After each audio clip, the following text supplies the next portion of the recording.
अस्सलाम वालेकुम ma'am.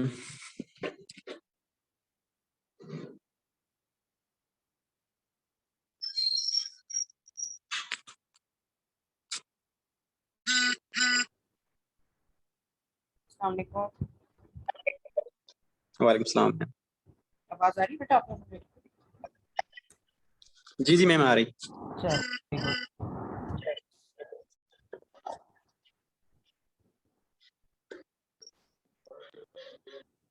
Participants अभी काफी कम है, हम 2-3 मिनट वेट करें क्या? आएंगे?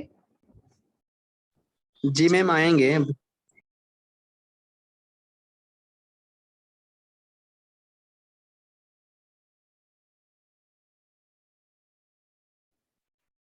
चलें जी। अस्सलाम वालेकुम। How are you all?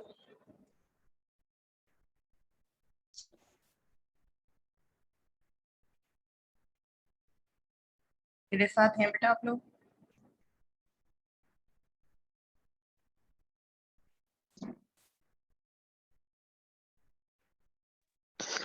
Ji ma'am, वालेकुम अस्सलाम। हम ठीक हैं, आप बताएं। अल्हम्दुलिल्लाह। चलें हम फिर स्टार्ट करते हैं क्योंकि 5 मिनट गुजर गए, थोड़ा वेट कर दिया। बाकी पार्टिसिपेंट्स को आप प्लीज़ कहें कि ज्वाइन करें जल्दी, क्योंकि आज जो टॉपिक हमें कवर करना है वो है LALR पार्सिंग, जो कि इस चैप्टर का लास्ट टॉपिक है। होपफुली आज कंप्लीट हो जाएगा और आज हम 4 चैप्टर कंप्लीट कर लेंगे।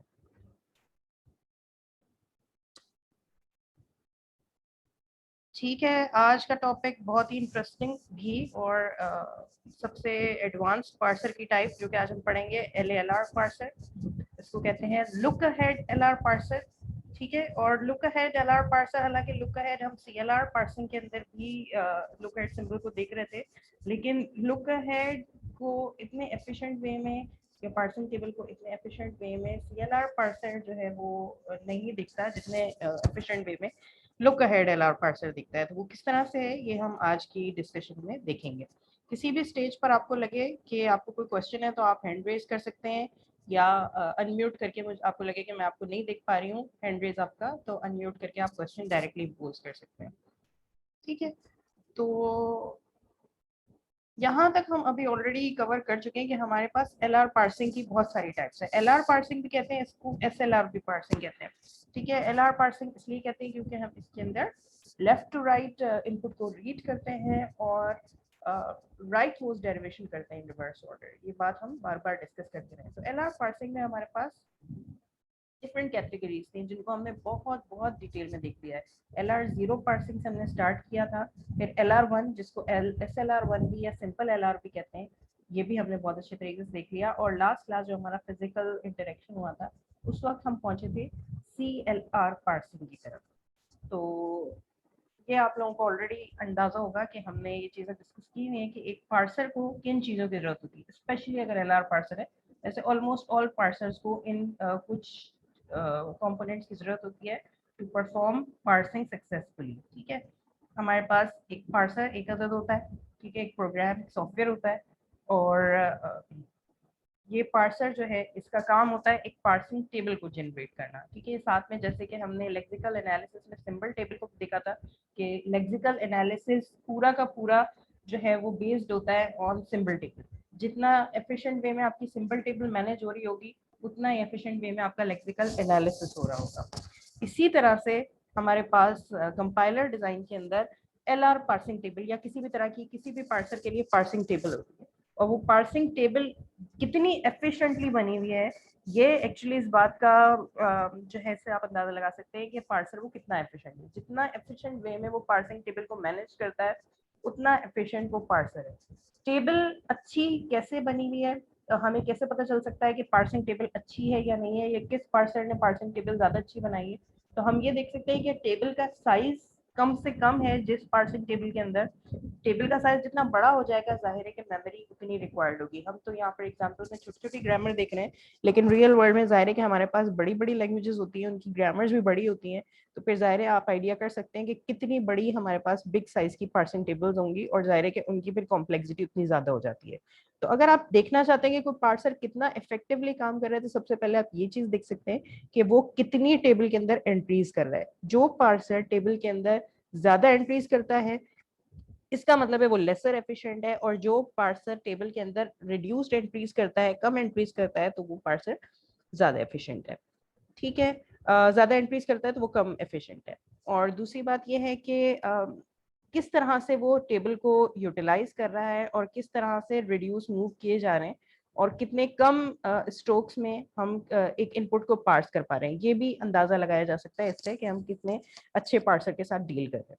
तो ये सब चीजें आपको आज और ज्यादा डिटेल में अंडरस्टैंड हो जाएंगी। ठीक है, इसके बाद हमने बहुत इंपॉर्टेंट चीज देखी थी कि हमारे पास पार्सिंग के लिए दो सेट्स होना बहुत जरूरी है। अगर हम LR0 पार्सिंग कर रहे हैं या LR1 पार्सिंग कर रहे हैं, तो इन दोनों तरह की पार्सिंग के लिए हमारे पास ये canonical collection of LR0 items, ये सेट हमने बनाना सीखा था, बहुत इजीली बन जाता है एक स्टेट चार्ट डायग्राम के जरिए। और ये वो कैनोनिकल आइटम्स होते हैं कि जो किस में काम आते हैं, LR0 पार्सिंग के अंदर भी काम आते हैं और SLR पार्सिंग के अंदर भी काम आते हैं। लेकिन क्योंकि इस सेट के अंदर हम लुक अहेड सिंबल्स को नहीं कंसिडर करते हैं, तो अब हमारे पास एक और कैनोनिकल कलेक्शन भी है जो कि हमने लास्ट में स्टार्ट की थी, जो कि है canonical collection of LR1 parsing table. ठीक है, तो आज की क्लास में हम यहाँ से इन डेप्थ शुरू करेंगे कि आप लोगों को कितनी अच्छी तरह अंडरस्टैंड हो चुका है concept of canonical collection of LR1 item set. तो ये सब पढ़ेंगे और इसके बाद हम देखेंगे कि CLR1 हमने ऑलरेडी देखा लास्ट क्लास में कि CLR1 इस पार्सिंग टेबल को कैसे यूज करता है, इस आइटम को कैसे यूज करता है, और फिर आज की क्लास में हम देखेंगे कि LR1 इस आइटम को कैसे यूज करता है। ठीक है, तो सबसे पहले तो मुझे ये बताइए कि कैनोनिकल कलेक्शन ऑफ कितने पार्टिसिपेंट्स आ गए हैं मेरे पास 15 पार्टिसिपेंट्स मुझे नजर आ रहे हैं। अब्दुल जब्बार, बाबर, मेघा, मलूक, मोहम्मद सच्चल, नज़ीर, सादिया, करिश्मा और सफदर, सुमैया, तनवीर, उमैर, वाहिबा एंड जोया। तो आप लोग जितने भी यहाँ पर मौजूद हैं, मुझे सबसे पहले बताइएगा कि आपको कितनी अच्छी तरह से canonical collection of LR1 items clear है। यानी कितने लोग हैं, अगर हैंड रेज कर दें वो तमाम लोग कि जिनको canonical collection of LR1 item set बनाने का जो प्रोसीजर है वो बहुत अच्छे तरीके से क्लियर है। मैं LR1 आइटम्स की बात कर रही हूँ, नॉट LR0। सिर्फ करिश्मा, बाकी सबको अभी डाउट है इसके ऊपर? मोहम्मद मलूक, ठीक है। मैम आपकी आवाज कट हो रही है। मेरी आवाज कट हो रही है? अभी भी कट हो रही है? मैं ऑडिबल हूँ बेटा? यस मैम, आपकी आवाज सही है मैम, हमारे पास सही आ रही है। ठीक है, चले जी, थैंक यू। तो मुझे खैर अभी आपके 2-3 हैंड रेज हुए हुए नजर आ रहे हैं, जिससे मुझे आइडिया हो रहा है कि शायद मुझे एक दफा और रिपीट कर देना चाहिए इस स्टेप्स को कि किस तरह से हम बनाते हैं canonical collection of LR1 items. मेरा नेट इशू है मैम, आपकी वॉइस क्लियर नहीं आ रही। करिश्मा बेटा, आपका अपना पर्सनल नेट को इशू हो सकता है, क्योंकि सारे लोग तो कह रहे हैं कि उनके पास आ रही है आवाज। तो आप देखें नेट को, कुछ देखें अपना, या थोड़ी देर में लॉग ऑन करके देखें।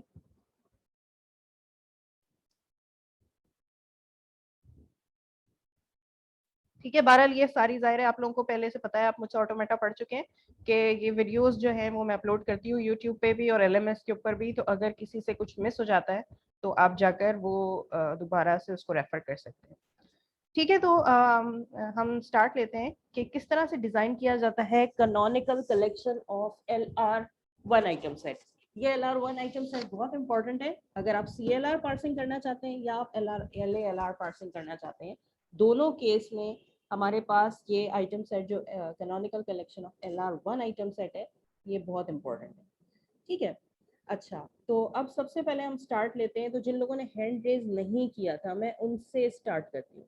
ठीक है, बाबर से मैं ज़्यादा बात कर रही होंगी, और मोहम्मद सच्चल से मैं ज़्यादा बात कर रही होंगी, और सुमैया, तनवीर, उमैर, आप सब लोगों से, जिन लोगों ने हैंड रेज नहीं किया था, उनसे मैं ज़्यादा इस वक्त रेफर कर रही हूँ, और बाकी सब भी सवालों का मेरे जवाब दे सकते हैं। तो मैं आप लोगों से जानना चाहूँगी कि सबसे पहले कि अगर आपके पास एक ग्रामर होती है और हम इसके लिए canonical collection of LR1 item decide करना चाह रहे हैं, तो इसका फर्स्ट स्टेप क्या होता है? बाबर, सबसे पहले अगर हमारे पास एक लिखा हुआ भी इत्तेफाक से, लेकिन फिर भी आप हमसे मैं पूछना चाह रही हूँ कि अगर मेरे पास एक ग्रामर है और अब मैं उसकी canonical collection of LR 1 item set बनाना चाह रही हूँ, तो मेरे पास फर्स्ट स्टेप क्या होगा? इसको फॉलो सेट बनाएंगे हम पहले। फॉलो सेट, ठीक है, फॉलो सेट भी बनाएंगे बेटा, लेकिन फर्स्ट एंड फॉलो हमें ज्यादा कहाँ काम आते हैं? फॉलो सेट का थोड़ा बहुत इस्तेमाल यहाँ पर है, लेकिन अभी हम follow set as a first step नहीं देखेंगे। फर्स्ट एंड फॉलो सेट हमें LL1 ग्रामर और LL1 पार्सिंग में ज्यादा इस्तेमाल होती है, और वो वहाँ पर फर्स्ट स्टेप होता है। जब हम LL1 पार्सिंग कर रहे होते हैं तो सबसे पहले हम first and follow set calculate करते हैं, बट जब हम canonical collection of LR1 item set बना रहे हैं तो फॉलो सेट का थोड़ा बहुत इस्तेमाल है, फर्स्ट सेट का भी इस्तेमाल है, बट ये फर्स्ट स्टेप नहीं है जो कि हम करेंगे। तो फर्स्ट स्टेप क्या है? ऑगमेंटेड ग्रामर लिखना। जी, ऑगमेंटेड ग्रामर लिखना, बिल्कुल सही कह रही हैं सादिया आप। तो एक मोहम्मद सच्चल अगर मुझे सुन रहे हो, एक ग्रामर और एक ऑगमेंटेड ग्रामर में क्या डिफरेंस है?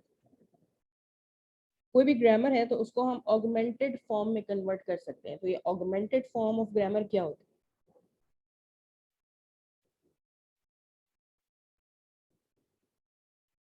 हेलो, आवाज आ रही है मैम? जी जी बिल्कुल सच्चल, आवाज आ रही है आपकी। मैम ऑगमेंटेड में तो हम सिंप्लीफाइड ग्रामर लिखते हैं ना, तो उसको सिंप्लीफाई करते हैं जो हमारी ग्रामर होती है, एक्चुअल ग्रामर। अब बेटा ये देखे ना, ये हमारी एक्चुअल ग्रामर थी और ये है ऑगमेंटेड ग्रामर। अव्वल तो जी जी। दोनों ही एक जितनी सिंप्लीफाइड है, लेकिन फिर भी अगर कोई मुझसे पूछे कि इन दोनों में से ज्यादा सिंप्लीफाइड क्यों है, तो मैं तो इसको ज्यादा सिंप्लीफाइड कहूंगी, क्योंकि इसमें 3 प्रोडक्शन है, इसमें 4 प्रोडक्शन है। जी जी। तो फिर ऑगमेंटेड ग्रामर के अंदर क्या डिफरेंस है सिंपल ग्रामर और ऑगमेंटेड ग्रामर के अंदर? अच्छा मैम, इसमें डॉट पुट करते हैं हम और इसको डॉलर साइन वगैरह इसमें देते हैं। ठीक है, वो भी एक स्टेप के बाद, सही। वो भी एक स्टेप के बाद। अब्दुल जब्बार, आप थोड़ा सा बताएंगे मुझे ऑगमेंटेड ग्रामर हम किसको कहें?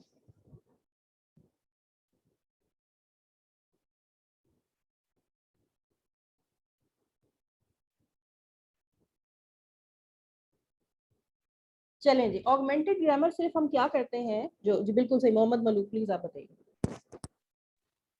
मैम ऑगमेंटेड में हम सिंपली एक स्टार्टिंग वेरिएबल न्यू लेते हैं, उसको फिर जो है ना हम जो हमारा पहला स्टार्टिंग वेरिएबल वो असाइन करते हैं, बिल्कुल एग्जैक्टली मोहम्मद मलूक, बिल्कुल मतलब आप एक न्यू स्टार्टिंग वेरिएबल बनाते हैं बस। बिल्कुल बिल्कुल सही कह रहे हैं, एग्जैक्टली कि हमारी जो ओरिजिनल ग्रामर होती है उसके अंदर कोई भी स्टार्टिंग नॉन टर्मिनल हो सकता है। जैसे कि हमारी यहाँ पर ओरिजिनल ग्रामर जो नजर आ रही है उसके अंदर स्टार्टिंग नॉन टर्मिनल हमें क्या नजर आ रहा है? एस नजर आ रहा है, ठीक है। तो जो हमारी ऑगमेंटेड ग्रामर होती है उसमें हम एक नया स्टार्टिंग टर्मिनल ले लेते हैं, स्टार्ट सिंबल नया ले लेते हैं। अगर ओरिजिनल स्टार्ट सिंबल एस था तो मैंने ऑगमेंटेड ग्रामर में जो स्टार्ट सिंबल ले लिया उसको मैंने एस डैश कह दिया, और मैंने जो पुराना वाला जो स्टार्टिंग नॉन टर्मिनल था जो कि एस था, एस डैश से एस प्रोड्यूस करवा लिया। ये एक स्टेप इंक्रीज करने से सिर्फ ग्रामर के अंदर एक स्टेप नया आ जाता है, ग्रामर की मीनिंग पर कोई चेंज नहीं आता। जो स्ट्रिंग्स इस ग्रामर में पार्ट्स होते हैं वही स्ट्रिंग इस ग्रामर में भी पार्ट्स होते हैं। लेकिन ये स्टेप हम हमेशा परफॉर्म क्यों करते हैं? ये एक रैपर आपकी ग्रामर पे क्रिएट कर देता है, आपकी ग्रामर को मोर सेफ कर देता है। मोर सेफ कैसे? कि जो आपकी ओरिजिनल ग्रामर है, हो सकता है उस ग्रामर के अंदर कहीं ना कहीं आपका जो स्टार्ट सिंबल है वो राइट हैंड साइड पर दोबारा करो रहा हो। ऐसा हो सकता था बिल्कुल कि यहाँ पर S produces A S A होगा और हम इसको रोक नहीं सकते थे, ठीक है, ये बिल्कुल वैलिड था। लेकिन जब हम ये ग्रामर को ऑगमेंटेड फॉर्म में कन्वर्ट कर देते हैं तो उसका ये फायदा होता है कि लेट सपोज अगर ऐसी सिचुएशन थी भी हमारे पास, तो अब हमारे पास जो स्टार्ट सिंबल है वो हमने नया अभी अभी डिफाइन किया है एस डैश, और वो ग्रामर में राइट हैंड साइड पर कभी भी नहीं होगा। तो अब ग्रामर के अंदर हम जो भी चेंजेस करेंगे ग्रामर ज्यादा सिक्योर रहेगी एज कम्पेयर टू जो हमारी ओरिजिनल ग्रामर है, ठीक है। तो ग्रामर को एक ऑगमेंटेड फॉर्म में कन्वर्ट कर देते हैं, एक एक्स्ट्रा प्रोडक्शन इसके अंदर ऐड कर देते हैं, जिस एक्स्ट्रा प्रोडक्शन के ऐड होने से ग्रामर की मीनिंग पर कोई फर्क नहीं पड़ता, लेकिन ग्रामर जो है वो मोर सिक्योर हो जाती है और उसको पार्स करना और ज्यादा हमारे लिए आसान हो जाता है, ठीक है। अब हमारे पास सेकंड स्टेप बिल्कुल वही है जो कि कौन कह रहे थे हमारे पास, मोहम्मद सच्चल बिल्कुल सही बात कह रहे थे कि हम ऑगमेंटेड फॉर्म में स्टार्ट करने के बाद हम नेक्स्ट स्टेप क्या करते हैं? हम नेक्स्ट स्टेप ये करते हैं कि ग्रामर के अंदर लगाते हैं बेसिकली डॉट। ठीक है, ये मेरी फर्स्ट प्रोडक्शन है और मैं इस फर्स्ट प्रोडक्शन में डॉट लगाती हूँ। डॉट लगाना मैं कहाँ से स्टार्ट करती हूँ? बिल्कुल फर्स्ट प्रोडक्शन के फर्स्ट सिंबल से, ठीक है, क्योंकि एस डैश प्रोड्यूस करा था एस, तो मैंने पहले तो ये, अगर मैं इसको 2 मिनट के लिए रिमूव कर दूं, एक्चुअली मैंने कुछ भी नहीं किया, इस प्रोडक्शन को यहाँ से उठाकर कॉपी पेस्ट किया है, ठीक है। लेकिन इस कॉपी पेस्ट करने में फर्क क्या कर दिया मैंने, यहाँ पर लिख दिया एक डॉट। ये डॉट किस बात को रेफर कर रहा है? हसीबुल्लाह प्लीज आप बता सकते हैं, कोई बता सकते हैं ये डॉट किस बात को रेफर कर रहा है? जी मिस, प्रोसेसिंग अभी पार्स नहीं हुआ है। यहाँ से भी हम शुरू करेंगे डॉट जी से। बिल्कुल क्लोजर करते हैं। बिल्कुल एग्जैक्टली हम इसका क्लोजर परफॉर्म कर रहे हैं एस का। और ये जो बात आपने कही हसीबुल्लाह बिल्कुल ठीक है कि अभी तक कुछ भी पार्ट्स नहीं किया। ये वो स्टेट है कि जब हम इनपुट को रीड करना भी स्टार्ट नहीं किया हमने। इनपुट जब रीड भी नहीं हुआ होगा और जब हमारे पास इनपुट आएगा तो एक्चुअली हम इस सिचुएशन में खड़े होंगे कि स्टार्टिंग नॉन टर्मिनल को जनरेट करना चाहेगा और उसका कोई सिंबल अभी तक हमने नहीं देखा। यहाँ पर फर्क थोड़ा सा ये है,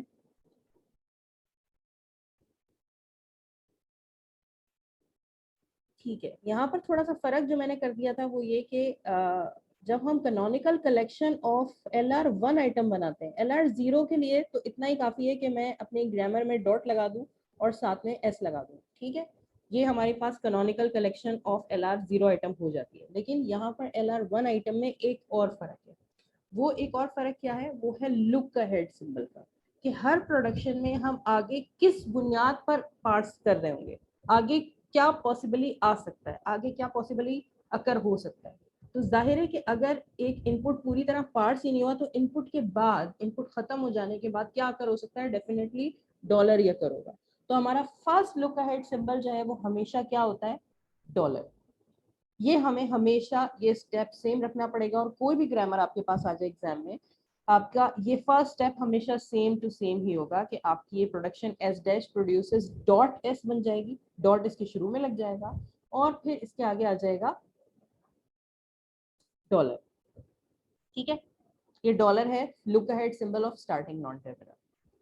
देन नेक्स्ट स्टेप में हम परफॉर्म कर रहे हैं क्लोजर, ठीक है। क्योंकि डॉट लगा है एस के साथ, डॉट लगा है एस के साथ, इसका मतलब है एस को प्रोसेस होने की जरूरत है। एस को प्रोसेस करने का तरीका यही है कि एस की सारी प्रोडक्शन जो है वो हम कॉपी पेस्ट करते हैं। तो एस की हमारे पास एक और प्रोडक्शन है, एक प्रोडक्शन तो हम ऑलरेडी लिख चुके हैं, लेकिन इस एस की वजह से, due to this S we'll copy the production of S, ठीक है, all production of S। तो हमारे पास S की एक और प्रोडक्शन है, that is S produces AA। तो मैं S produces AA को लिख देती हूँ, लेकिन साथ में डॉट, ये रेफर करने के लिए कि ये प्रोडक्शन अभी प्रोसेस नहीं हुई है, ठीक है।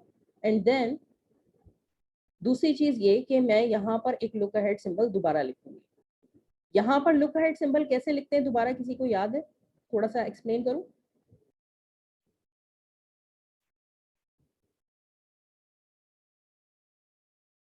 मैम उसका फॉलो निकाल कर फिर हम मतलब फॉलो निकालते हैं, फिर जो उसका आई थिंक फर्स्ट आता है वो।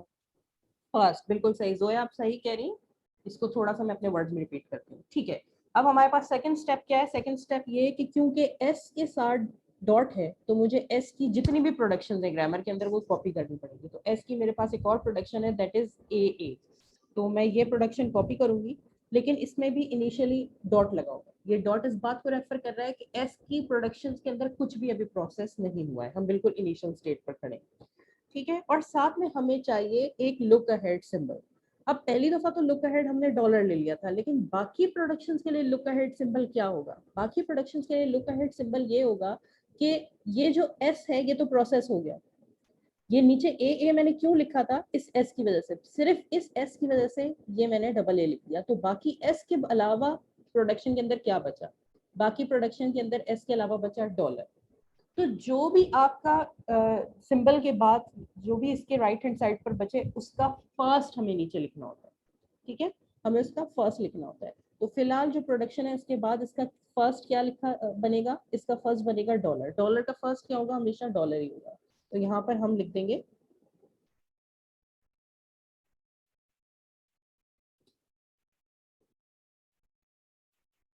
यहाँ पर हम लिख देंगे डॉलर। ये डॉलर क्यों लिखा? ये डॉलर इसलिए लिखा क्योंकि एस के बाद हमारे पास जो रिमेनिंग पार्ट था वो था डॉलर।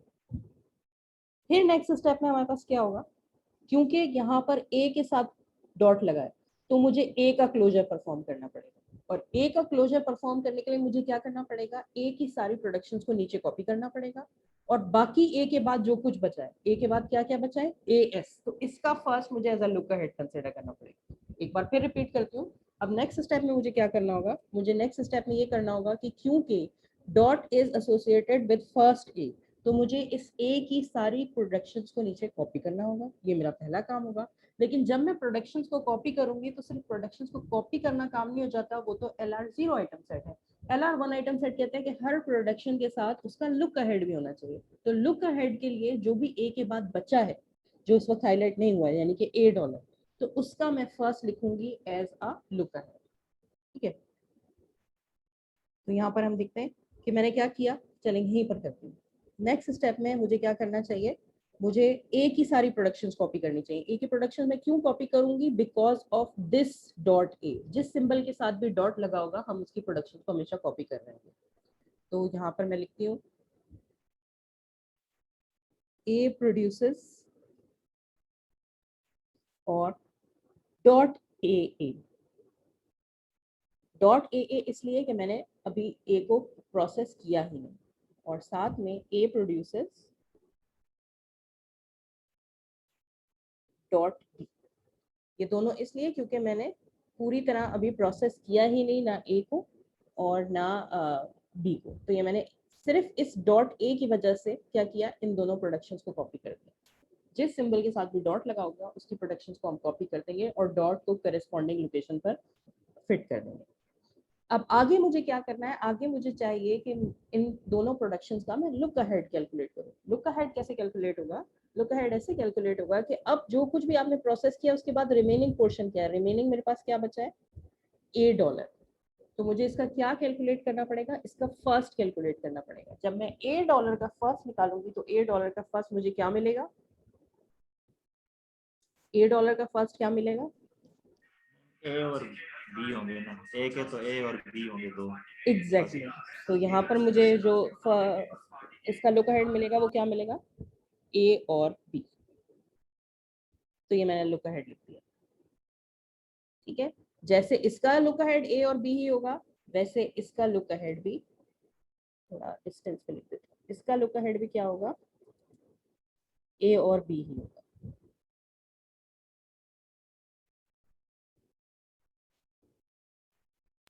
मैम अगर यहाँ पे ए हमारे पास नल प्रोड्यूस कर रहा होता तो हम डॉलर भी लिखते थे। ए हमारे पास नल प्रोड्यूस कर रहा होता, ये कैपिटल ए, हाँ कैपिटल ए नहीं कैपिटल ए। देखिए फर्स्ट सेट के अंदर हम यहाँ पर क्या लिख रहे हैं, फॉलो लिख रहे हैं। ये जो डॉलर वाला सिलसिला आप मुझे बता रहे हैं ना, ये फॉलो सेट के अंदर आता है, फर्स्ट सेट के अंदर नहीं। अगर ए डॉलर प्रोड्यूस कर रहा होगा तो भी ए का फर्स्ट क्या होगा, ए का फर्स्ट तो ए और बी है इस ये कंडीशन। हम कहीं और जा रहे हैं। ठीक है, लेकिन एक मिनट, आपने क्वेश्चन पूछा है तो मैं इसको जरा क्लैरिफाई करूँ।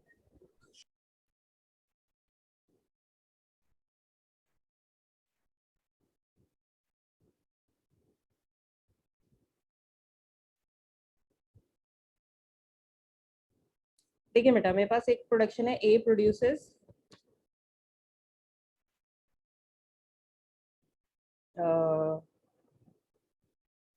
ए और ए प्रोड्यूसेस बी, और जैसे कि आप कह रहे हैं ए प्रोड्यूसेस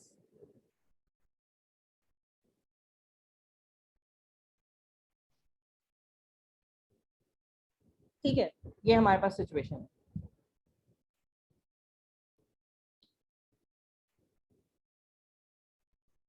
अब मुझे इसका फर्स्ट सेट निकालना है, फॉलो की बात नहीं कर रही हम यहाँ पर लुक अहेड सिंबल में फॉलो को नहीं देख रहे हैं, हम यहाँ लुक अहेड सिंबल में फर्स्ट को देख रहे हैं। ठीक है, मुझे इसका फर्स्ट निकालना है। तो मलुक ए का फर्स्ट क्या होगा, ए का फर्स्ट वो तमाम सिंबल्स होंगे जो ए में सबसे पहले हमें मिल सकते हैं। ए को जब भी हम रिड्यूस करना चाहेंगे, जब भी हम ए को पार्ट्स करना चाहेंगे तो हमें कौन सा सिंबल दिख सकता है, वो फर्स्ट ऑफ ए कहलाएगा। तो फर्स्ट ऑफ ए मेरे पास क्या होगा, फर्स्ट ऑफ ए एक तो स्मॉल ए, ठीक है, स्मॉल बी, एक बी और एप्सिलॉन एप्सिलॉन होगा, यही आपको याद कराना चाहिए। ठीक है, जब हम फर्स्ट सेट निकालते हैं तो फर्स्ट सेट के अंदर हम एप्सिलॉन को काउंट करते हैं, ये है मेरा फर्स्ट सेट। तो लुक अहेड के अंदर भी एप्सिलॉन आ सकता है। एप्सिलॉन हम कहाँ काउंट नहीं करते, हम फॉलो में काउंट नहीं करते।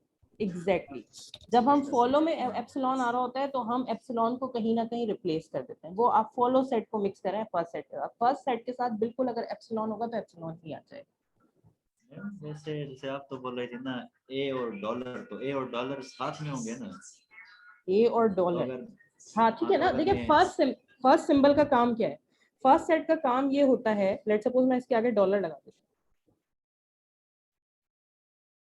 हूँ, कहाँ गया डॉलर मेरा, ये रहा, ठीक है, मैं इसके आगे डॉलर लगा देती हूँ। अच्छा मजे की बात ये है कि बेटा कोई भी सिंबल हो, चाहे A B C D X Y Z, कोई भी सिंबल हो, डॉलर तो हमेशा होगा ही, चाहे मैं यहाँ पर डॉलर नहीं भी लिख रही हूँ।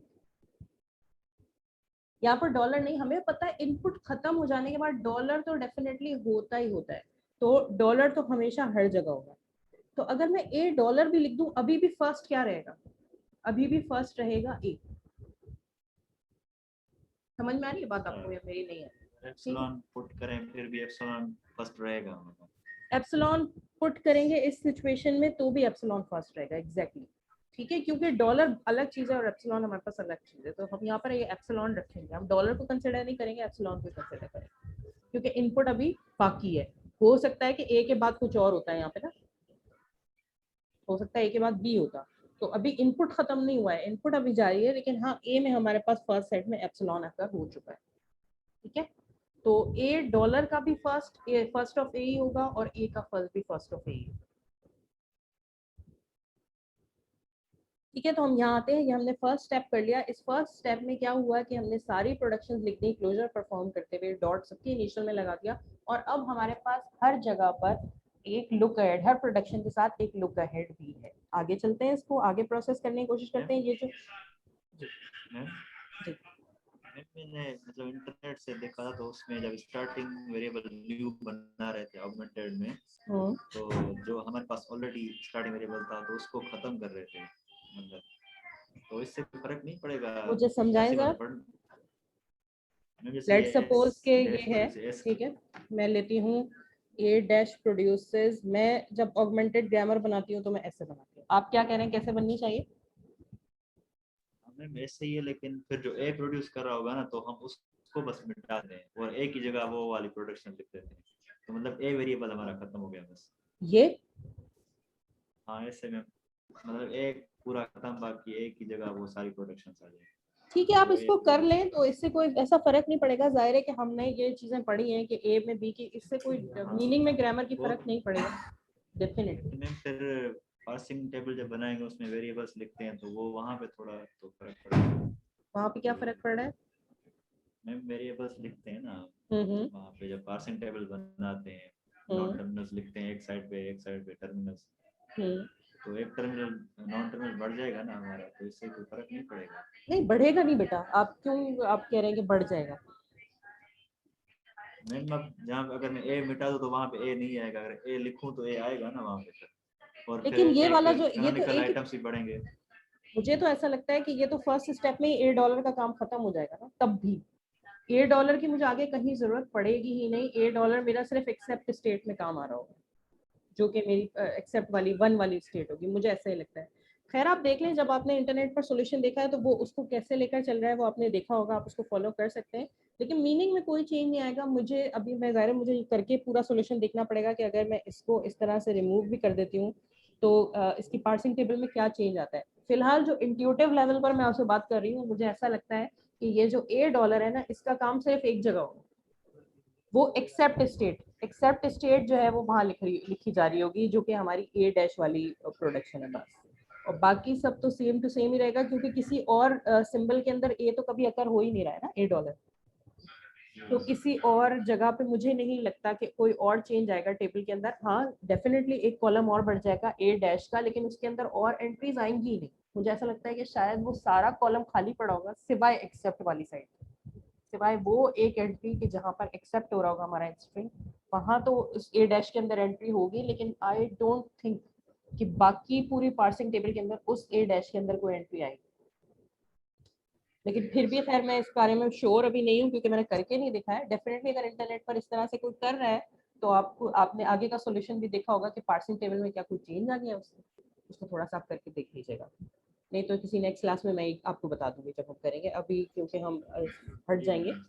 ठीक है, तो ये हमने जो अभी कैनोनिकल कलेक्शन का फर्स्ट आइटम बनाया है, इस आइटम को हम कोई नाम दे देते हैं। वो नाम मैं I0 दे रही हूँ, आप कोई भी नाम दे सकते हैं। ठीक है, इस नाम से हम इस स्टेट को हमेशा जानेंगे और ये हमारी फर्स्ट स्टेट है। अब आगे हम इन स्टेट्स को आगे बढ़ाते रहेंगे। ठीक है, मेरे पास पार्टिसिपेंट्स कौन है? सारे पार्टिसिपेंट्स को मैं एक एक करके चाहूंगी कि वो मुझे अगली स्टेट बताएं कि अब ये हमने कैसे कैलकुलेट किया। जैसे कि नसीम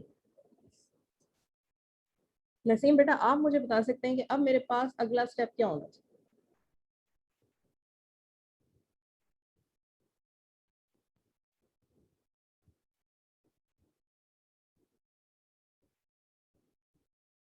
या कोई और चले?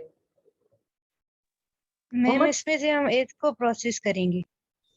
इसमें से हम सबसे पहला सिंबल इसको बिल्कुल सही है, इसको में से डॉट हम एस के बाद तो S dash produces S dot फिर उसमें डॉलर। ठीक है, यानी कि इस प्रोडक्शन के अंदर हम डॉट को एक स्टेप आगे बढ़ा रहे हैं, यानी कि हमने पहला सिंबल प्रोसेस कर लिया। जो भी इस ग्रामर का पहला सिंबल होगा उस पहले सिंबल को हम प्रोसेस करने की कोशिश करेंगे। तो क्या होगा कि जाहिर है कि अगर मेरा पहला सिंबल प्रोसेस हो गया है तो ये एस से पहले डॉट था, अब एस के बाद चला जाएगा डॉट। ये इस बात को रेफर कर रहा है कि हमने एस को प्रोसेस कर लिया। ठीक है, तो ये हम एस के साथ एक एज बना देते हैं, एक एरो बना देते हैं और यहाँ पर हम दिखा देते हैं कि एस को प्रोसेस कर लिया गया है, क्योंकि प्रोसेसिंग से पहले डॉट एस से पहले था और प्रोसेसिंग के बाद डॉट एस के बाद हो जाएगा। और लुक अहेड सिंबल, जब भी हम किसी पिछली प्रोडक्शन को कॉपी पेस्ट करते हैं तो हम उसका लुक अहेड सिंबल चेंज नहीं करते। अगर यहाँ पर लुक अहेड सिंबल डॉलर था तो फिर यहाँ पर भी लुक अहेड सिंबल हमारा डॉलर ही होगा। क्लियर है? अच्छा, मोहम्मद सचल, आप क्या मुझे ये बात बता सकते हैं बेटा कि देखें यहाँ पर तो हमने एक प्रोडक्शन लिखी और नीचे बहुत सारी दूसरी प्रोडक्शन भी लिखी। यहाँ पर हमने 3 प्रोडक्शन नीचे और लिखी, लेकिन यहाँ पर हमने इसको यहीं पर टर्मिनेट कर दिया और आगे और प्रोडक्शन नहीं लिख रहे। तो इस स्टेट में और इस स्टेट में ऐसा क्या फर्क है कि हमने इधर सारी प्रोडक्शंस को कॉपी किया मगर इधर सिर्फ एक को ही कॉपी किया?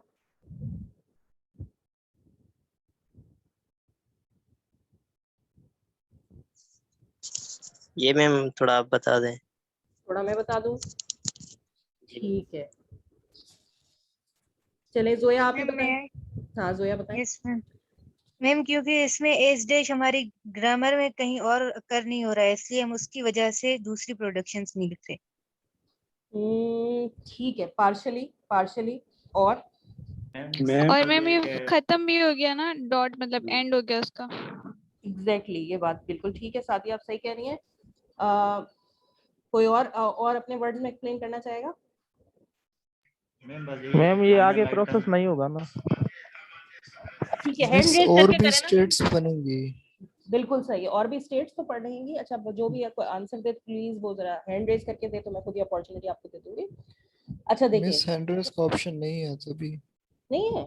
ऐसे कैसे आपके पास नहीं होगा? अभी तो हैंड रेज करके मुझे लोगों ने बताया। नहीं बेटा ऐसे नहीं। अच्छा अच्छा अच्छा अच्छा अच्छा अच्छा।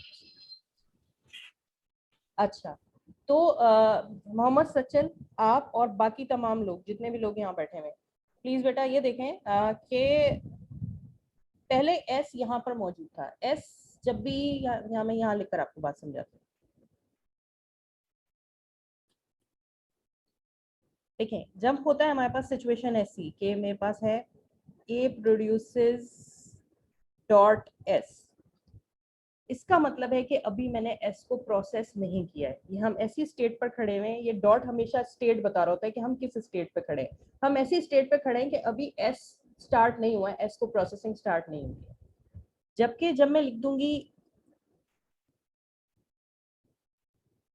एस डॉट, तो इसका मतलब है कि एस की प्रोसेसिंग कंप्लीट हो चुकी है, अब हमें आगे बढ़ने की जरूरत है। ठीक है, अगर एस की प्रोसेसिंग कंप्लीट ही नहीं हुई है और मुझे एस को आगे प्रोसेस करना है, तो मुझे एस को प्रोसेस करने के लिए एस की प्रोडक्शन की जरूरत पड़ेगी। तो जिस सिंबल के भी पहले डॉट आ जाता है, क्योंकि उसको प्रोसेस करना होता है, उसको प्रोसेस करने के लिए हमें उसकी जो आगे फर्दर उसकी जितनी भी प्रोडक्शन होती हैं, उन प्रोडक्शन को हमें कॉपी करना पड़ता है। ठीक है, इसकी जो भी अगर लेट सपोज के एस की कोई प्रोडक्शन होंगी तो वो मुझे कॉपी करनी पड़ जाएंगी। क्यों कॉपी करनी पड़ेंगी?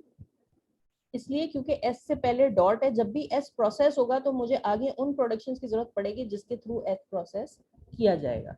लेकिन इस स्टेट में फर्क देखें, इस स्टेट में एस प्रोसेस हो चुका है, एस प्रोसेस हो चुका है। अगर एस के बाद कुछ है तो मुझे उसकी प्रोडक्शंस की तो जरूरत पड़ेगी, लेकिन एस प्रोसेस हो चुका, मुझे एस की प्रोडक्शन की जरूरत नहीं पड़ेगी।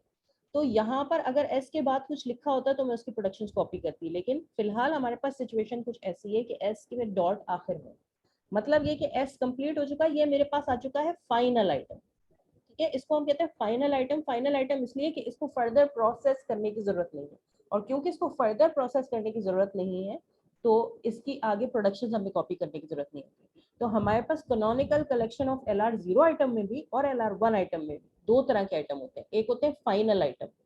फाइनल आइटम्स की पहचान ये होती है कि डॉट उनके हमेशा सबसे आखिर में होता है, और हमारे पास कुछ होते हैं non final item. Non final item की पहचान ये होती है कि उसमें डॉट के बाद फर्दर सिंबल्स होते हैं। ठीक है, डॉट के बाद वहां पर फर्दर कोई सिंबल्स हमें नजर आएंगे। अगर ऐसी सिचुएशन है तो ऐसे प्रोडक्शंस को और ऐसी स्टेट्स को हम कहते हैं नॉन फाइनल। लेकिन अगर ऐसी सिचुएशन होती है तो उसको हम कहते हैं फाइनल आइटम, और उसको आगे फर्दर एक्सटेंड करने की जरूरत नहीं होती। ठीक है, तो वापस चलते हैं अपनी स्लाइड्स की तरफ। ये मेरे पास एक फाइनल आइटम आ गया। फाइनल आइटम इसलिए क्योंकि अब एस के बाद मुझे फर्दर किसी सिंबल को प्रोसेस करने की जरूरत नहीं है, तो मैं आगे नीचे कोई और प्रोडक्शंस भी कॉपी नहीं करूँगी। लेकिन इसके कंपैरिजन में जब मेरे पास ये आ जाता है, मैं यहाँ से कैपिटल ए को प्रोसेस कर रही हूँ। ठीक है, इसी स्टेट में से मैं कैपिटल ए को प्रोसेस कर रही हूँ। तो देखिए बिल्कुल शुरू से करती हूँ आपके लिए। अब अगर मैं यहाँ से कैपिटल ए को प्रोसेस कर रही हूँ, इसका मतलब है कि ये तो हो चुका है, इसकी मुझे जरूरत नहीं है। कैपिटल ए को प्रोसेस करना मैं यहाँ से स्टार्ट कर सकती हूँ, तो मैं यहाँ से प्रोडक्शन लिखना स्टार्ट करूंगी। ठीक है, सबसे पहले मैं लिखूंगी कि S produces dot A. Dot A इसलिए क्योंकि ये रेफर कर रहा है कि अभी मैंने इसको प्रोसेस करना स्टार्ट, सॉरी डॉट ए नहीं, क्योंकि मैंने एक ए को प्रोसेस किया, यहाँ पर डॉट ए के पहले डॉट था, तो अब ए डॉट ए इस बात को रेफर करेगा कि मैंने एक ए को प्रोसेस कर लिया और एक ए रह। क्लियर है, ये ए की प्रोसेसिंग शो हो रही है। डॉट की लोकेशन से ये बात शो हो रही है कि यहाँ पर बिल्कुल भी किसी भी सिंबल को हमने प्रोसेस नहीं किया था, दोनों ए की प्रोसेसिंग रहती थी, जबकि इस स्टेज पर एक ए को प्रोसेस कर लिया गया है और एक की प्रोसेसिंग अभी रहती है। ठीक है, और साथ में हमें चाहिए होता है एक लुक अहेड सिंबल। और जब हम किसी प्रोडक्शन को कॉपी पेस्ट करते हैं, मैंने इसी सेम प्रोडक्शन को कॉपी किया है, सिर्फ डॉट की जगह चेंज किया है, तो मैं लुक अहेड सिंबल को चेंज नहीं करती, तो मैं यहाँ पर लगा दूंगी डॉट। अब नेक्स्ट स्टेट पर क्या मुझे आगे फर्दर प्रोडक्शंस कॉपी करने की जरूरत है? अगर डॉट आता आखिर में, लेट्स सपोज डॉट यहाँ आता, तो ये फाइनल आइटम बन जाता, मुझे किसी प्रोडक्शन को आगे कॉपी करने की जरूरत नहीं थी और इसको मैं यहीं पे टर्मिनेट कर देती। लेकिन क्योंकि ये फाइनल आइटम नहीं है, मेरे पास ए के बाद एक और सिंबल भी मौजूद है, तो आगे जो कुछ बचा होगा ए के बाद, जैसे कि यहाँ पर ए है, तो इसकी प्रोडक्शन मुझे कॉपी करनी पड़ेगी। तो ये बात कंप्लीट तब होगी कि जब मैं ए की दोनों प्रोडक्शन इसके साथ लिखूंगी। कैसे? मैं लिखूंगी A produces dot A and A produces dot B. ये दोनों प्रोडक्शन मैंने क्यों लिखी? ये दोनों प्रोडक्शन मैंने सिर्फ इस एक सिंबल की वजह से लिखी। अगर ये नहीं होता तो ये दोनों प्रोडक्शंस नहीं होती, लेकिन क्योंकि ये है इसकी वजह से मुझे दोनों सिंबल्स लिखने पड़े। अब मसला जो सबसे बड़ा रह गया वो ये रह गया कि यहाँ पर लुक अहेड क्या होगा। तो लुक अहेड, जो कुछ भी आपने प्रोसेस कर लिया है उस प्रोसेसिंग के बाद लेफ्ट हैंड साइड पर हमारे पास राइट हैंड साइड पर क्या बचा है? देखिए इस ए को मैंने प्रोसेस कर लिया है क्योंकि मैंने इसकी वजह से ये दोनों प्रोडक्शन नीचे कॉपी किए हैं। तो बाकी बचा क्या मेरे पास? मेरे पास बचा सिर्फ डॉलर। तो आगे क्या होगा? जो भी आपका बचा हुआ पोर्शन का फर्स्ट होगा, तो फर्स्ट ऑफ डॉलर क्या होगा? फर्स्ट ऑफ डॉलर डॉलर ही होगा, और फर्स्ट ऑफ डॉलर यहाँ पर क्या होगा? यहाँ पर भी first of dollar dollar he. Clear हो रही है बात मेरी आप लोगों को? ठीक है मैम। ठीक है, आई होप आप लोगों को क्लियर है। अच्छा, उसके बाद जाहिर है कि हमारे पास देखें यही वाली सिचुएशन आ गई है। इसके बाद अब हम यहाँ से फर्दर किसी से पूछूं, आयशा, आयशा आपका नाम आ रहा है मेरे सामने, अब्दुल गफूर या आयशा, आप दोनों में से मुझे कोई बताए कि यहाँ I0 में से मैंने कैपिटल S को प्रोसेस कर लिया है, कैपिटल A को प्रोसेस कर लिया है, और क्या चीज है कि जिसको मैं प्रोसेस कर सकती हूँ?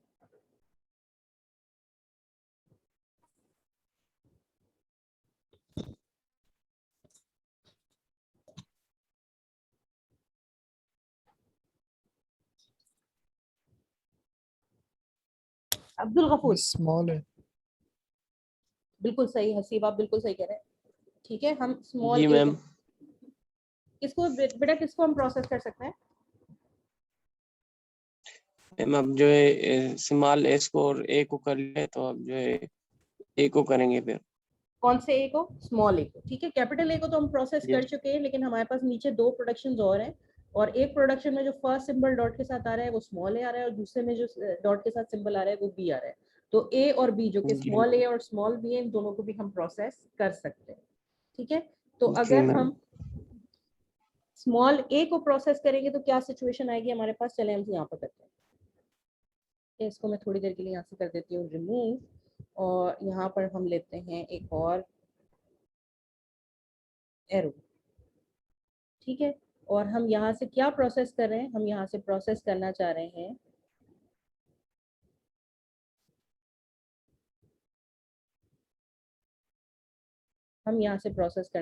स्मॉल ए। क्योंकि मैं यहाँ से प्रोसेस कर रही हूँ स्मॉल ए को, तो कहाँ से हमारी बात शुरू होगी? हमारी बात शुरू होगी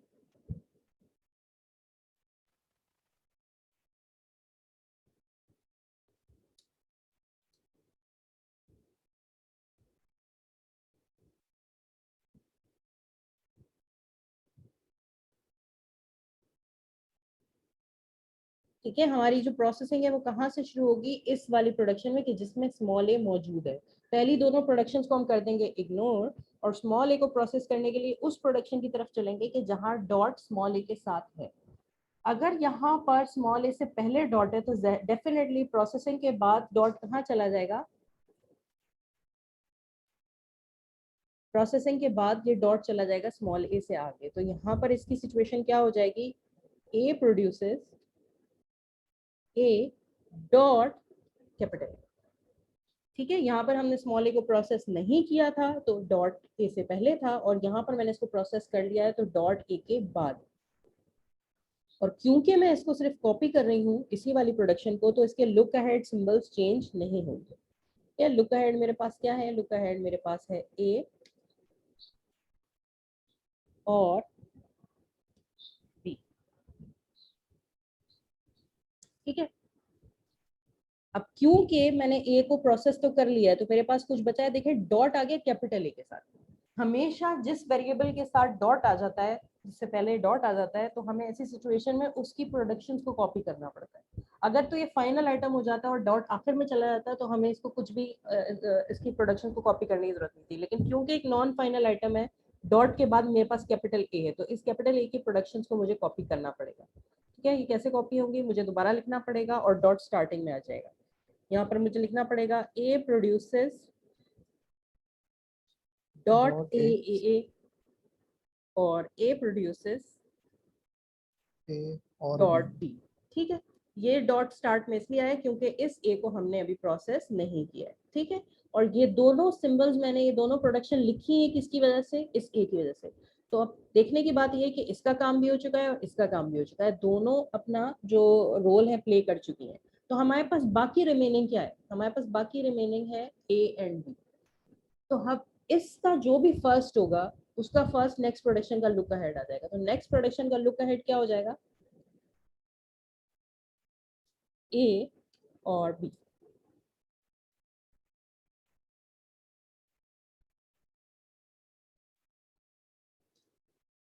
ए और बी। ठीक है,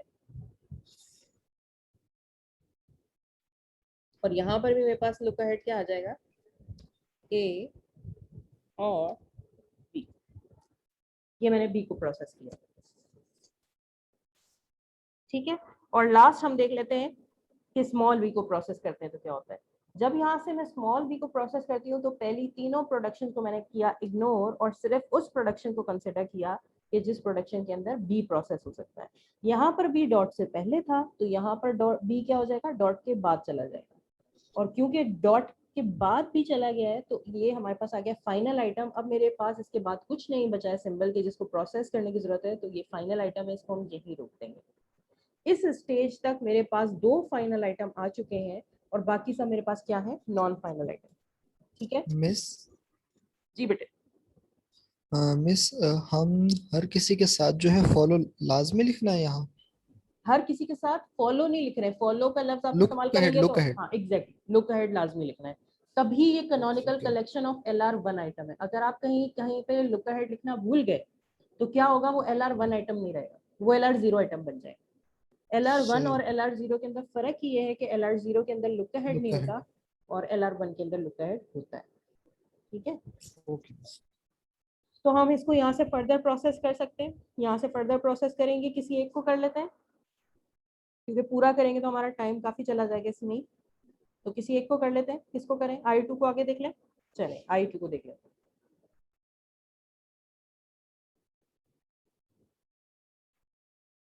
ठीक है, अब यहाँ से मुझे किसी चीज को प्रोसेस करना है, I2 से मुझे आगे बढ़ना है और कुछ प्रोसेसिंग करनी है। तो मेरा सवाल ये है कि मैं यहाँ से क्या प्रोसेस कर सकता हूँ।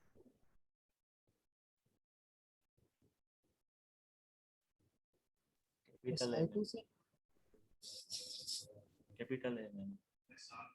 एग्जैक्टली बिल्कुल सही कह रहे हैं कि सबसे पहली चीज जो कि मैं यहाँ पर प्रोसेस कर चुकी हूँ, कर सकती हूँ, डॉट के बाद मेरे पास पहली चीज क्या है, डॉट के बाद मेरे पास पहले जो सिंबल है वो है कैपिटल ए।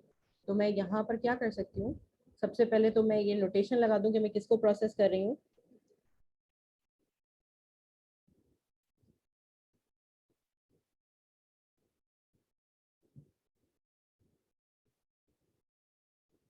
ठीक है, यहाँ से मैं कैपिटल ए को प्रोसेस करना चाह रही हूँ। तो कैपिटल ए को प्रोसेस करूंगी तो एक्चुअली डॉट जो कैपिटल ए से पहले था वो कैपिटल ए के बाद आ जाएगा। तो इस प्रोडक्शन की सिचुएशन क्या हो जाएगी, इस प्रोडक्शन की सिचुएशन कुछ ऐसी हो जाएगी कि S प्रोड्यूसेस ए डॉट, यहाँ पर डॉट ए से पहले था, यहाँ पर प्रोसेस होने के बाद डॉट ए के बाद आ गया। और क्योंकि मुझे यहाँ पर एक लुक अहेड सिंबल चाहिए तो लुक अहेड सिंबल हमेशा फर्स्ट स्टेज पर हम कॉपी कर लेते हैं, क्योंकि मैंने पहली प्रोडक्शन लिखी है तो जो लुक अहेड सिंबल पहले था वही अभी भी होगा। अगर पहले डॉलर था तो अभी भी डॉलर ही होगा। सवाल ये कि क्या मुझे आगे फर्दर कुछ कॉपी करने की जरूरत है, क्योंकि ये है फाइनल आइटम, डॉट ए के आखिर में आ चुका है, ए के बाद मेरे पास और कोई सिंबल्स नहीं है प्रोसेस करने के लिए, तो ये है फाइनल आइटम, यहाँ से हमें आगे बढ़ने की जरूरत नहीं है। ये चैट मैसेज किसका आया हुआ है, अरसलान प्रेजेंट। चले बेटा आ गए आप आ ही गए हैं तो चले अब अगला क्वेश्चन आपसे पूछती हूँ। मुझे ये बताएं बेटा कि अब अगला सिंबल हम यहाँ से क्या प्रोसेस कर सकते हैं।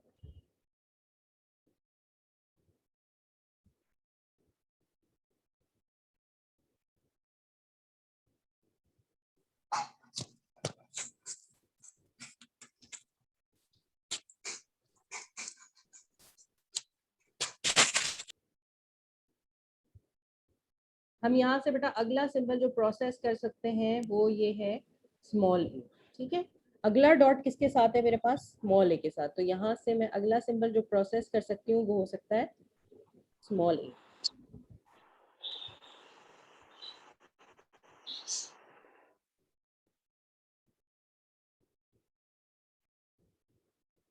व्हाइट बोर्ड कितनी बड़ी नेमत है ये मुझे अब पता लग रहा है।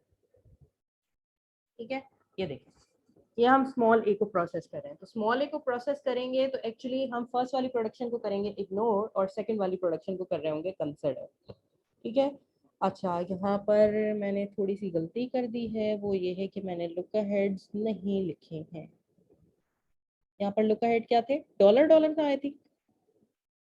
हाँ जी, यहाँ पर भी डॉलर था लुक अहेड और यहाँ पर भी डॉलर था। तो जब मैं स्मॉल ए को प्रोसेस करूंगी तो एक्चुअली सिचुएशन क्या हो जाएगी, सिचुएशन कुछ ऐसी हो जाएगी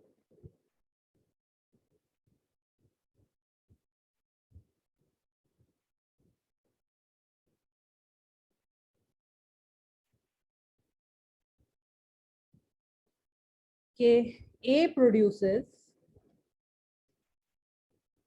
ए डॉट कैपिटल, यहाँ पर प्रोसेसिंग से पहले डॉट ए से पहले था, यहाँ पर डॉट ए के बाद चला जाएगा। और क्योंकि मैं इस प्रोडक्शन को सिर्फ कॉपी कर रही हूँ तो लुक अहेड सिंबल मेरा चेंज नहीं होगा। अगर वहां डॉलर था तो यहाँ पर भी डॉलर ही रहेगा। ठीक है, सवाल ये कि क्या ये फाइनल आइटम है या नॉन फाइनल आइटम है। अगर ये फाइनल आइटम होता तो यहाँ पर इसकी प्रोसेसिंग रुक जाती, लेकिन क्योंकि ये फाइनल आइटम नहीं है तो अब हम देखेंगे कि डॉट के बाद मेरे पास प्रोसेस करने के लिए क्या है। क्योंकि मेरे पास डॉट के साथ प्रोसेस करने के लिए कैपिटल ए है तो मैं इसकी प्रोडक्शंस को करूंगी कॉपी। ठीक है, कैसे? ए प्रोड्यूसेस डॉट ए, ठीक है, and A produces dot B. ठीक है, और यहाँ पर ए के बाद मेरे पास क्या बच गया है? ए के बाद मेरे पास बचा है एक्चुअली क्या? डॉलर। ठीक है, तो अगले दोनों लुक अहेड क्या होंगे? फर्स्ट ऑफ जो भी मेरे पास बचा है, first of right hand side. तो first of right hand side क्या है? डॉलर का फर्स्ट डॉलर ही होगा, डॉलर का फर्स्ट डॉलर ही होगा। तो एक्चुअली अगर हम देखें तो ये रिपीट नहीं हो गई पूरी की पूरी, नहीं सॉरी, ये तो S produces A dot A, नहीं अभी तक हमारे पास कोई रिपीटेशन नहीं है। ये मेरे पास एक नई स्टेट आ गई है कि इन दोनों का आप कहीं रिपीटेशन समझने की गलती कर सकते हैं, लेकिन ये दोनों स्टेट्स भी रिपीटेटिव नहीं है क्योंकि यहाँ पर लुक अहेड ए और बी है और यहाँ पर लुक अहेड डॉलर है। तो ये मेरे पास एक बिल्कुल नई यूनिक स्टेट आई है। ठीक है, और इस स्टेट को मैं नाम दे सकती हूँ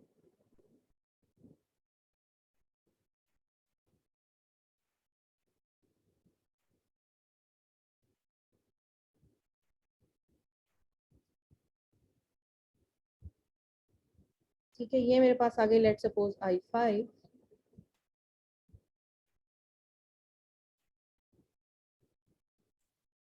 ma'am I2 statement dot B का लोकेट डॉलर लिखा है आपने? किसमें? I2 में क्या है? I2 बी का लोकेट गलत लिखा है। डॉलर क्यों लिखा है ये पूछ रही हूँ। डॉलर क्यों लिखा है? चलें, अच्छा सवाल है, हाँ। इसको देखते हैं।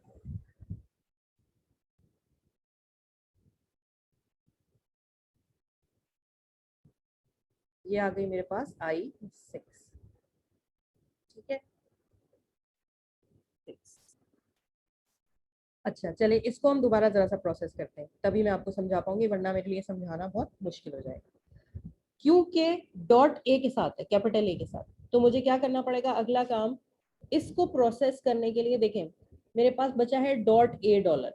डॉट ए डॉलर में से डॉट ए को प्रोसेस में कैसे कर सकती हूँ? डॉट ए को प्रोसेस करने के लिए मैं ए की प्रोडक्शंस को रिपीट कर सकती हूँ। तो मैंने यहाँ पर लिख दिया A produces dot A and A produces dot B. यहाँ तक आपको कोई प्रॉब्लम नहीं है। आपको प्रॉब्लम ये है कि मैंने डॉलर क्यों लिखा है। ठीक है, तो अब देखें कि ये ए प्रोसेस हो चुका, देखिए ये ए प्रोसेस हो चुका है ना, क्योंकि मैंने नीचे 2 प्रोडक्शंस लिखी हैं। अब मेरे पास बाकी क्या बचा?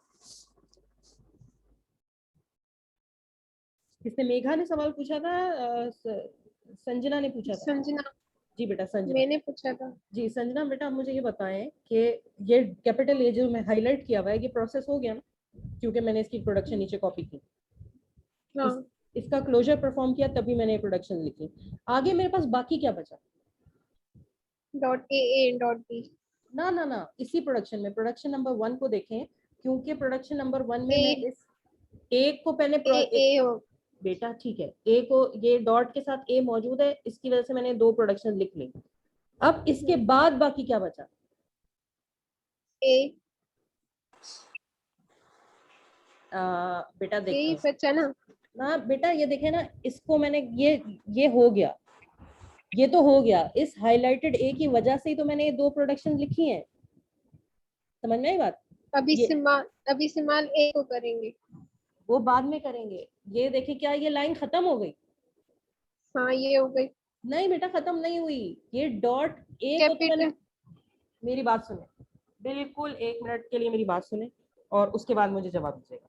देखें ये प्रोडक्शन यहाँ S produces A dot A comma dollar, ये एक लाइन है जी। ठीक है। अब ए हमने प्रोसेस कर चुके हैं पहला, इसको तो हम करेंगे इग्नोर। मेरे पास बाकी क्या बचा, ए डॉलर। ए डॉलर में से डॉट ए है, डॉट ए की वजह से क्योंकि मेरे पास डॉट ए आ रहा है, इसी डॉट ए का क्लोजर परफॉर्म करने के लिए मैंने ये 2 लाइनें लिखी। हाँ ठीक है, अब कुछ बचा इस लाइन के अंदर, डॉट ए बचा ना अभी। मैम डॉलर बचा है। डॉट ए बेटा दूसरी लाइन में, मैं इस लाइन के बारे में पूछ रही हूँ जिस लाइन पर मैं खड़ी हूँ। इसी लाइन के अंदर डॉट ए तो हमने प्रोसेस किया, डॉट ए के साथ ये दोनों सिंबल्स तो आ गए। इस डॉट ए के बाद कुछ बचा, हाँ बचा ये डॉलर। सही, ठीक है, सॉरी मैंने क्लास अभी ज्वाइन की है ना। हाँ हाँ कोई मसला नहीं। देखें, क्योंकि मैंने ये पहला वाला ए जो है जिसको मैं इस वक्त, जिस पे मेरा कर्सर है, इसको मैं प्रोसेस कर चुकी हूँ क्योंकि मैंने 2 प्रोडक्शन लिखी, लेकिन अभी भी कुछ बच गया है, वो बच गया डॉलर। ठीक है, तो अब जो कुछ भी बच जाता है, वो डॉलर हो, एक्स वाई जेड जो कुछ भी हो, जो भी बच जाता है वो अगली प्रोडक्शन का लुक अहेड बन जाता है, उसका फर्स्ट कैलकुलेट करते हैं और वो अगली प्रोडक्शन का लुक अहेड बन जाता है। तो इस वक्त मेरे पास डॉलर है, तो डॉलर का फर्स्ट क्या होगा, डॉलर का फर्स्ट डॉलर ही होगा, तो अगली प्रोडक्शन का लुक अहेड क्या होगा, डॉलर। ठीक है, कभी कभी सिर्फ डॉलर बच जाएगा तो हम डॉलर लिख देंगे, कभी कभी सिर्फ डॉलर नहीं बचेगा। अब यहाँ पर देखिए मैंने डॉट ए को प्रोसेस कर लिया था, डॉट ए को प्रोसेस किया तो मैंने ये 2 प्रोडक्शन लिखी नीचे, लेकिन डॉट ए के बाद मेरे पास क्या बचा, ए और बी भी बच गया था।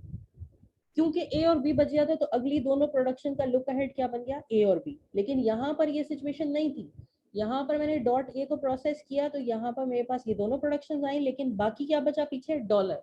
तो वो डॉलर इन दोनों प्रोडक्शन का लुक अहेड बन गया। ठीक है, होप कि अब क्लियर है। सही है, तो अब हमारे पास जो है ये फाइनल आइटम I5 हो चुका है। I5 को हमें आगे फर्दर प्रोसेस करने की जरूरत नहीं है, लेकिन I6 को हम प्रोसेस कर सकते हैं। ठीक है, तो I6 को प्रोसेस करने के लिए हमारे पास अगले क्या चीज आ सकती है, हम यहाँ से प्रोसेस कर सकते हैं एक्चुअली स्मॉल ए। एग्जैक्टली स्मॉल ए। ठीक है, तो ये मैं यहाँ से करती हूँ कॉपी, और ये हम यहाँ से प्रोसेस करने की कोशिश कर रहे हैं किसको, स्मॉल ए। स्मॉल ए को प्रोसेस करेंगे तो मेरे पास क्या आ जाएगा,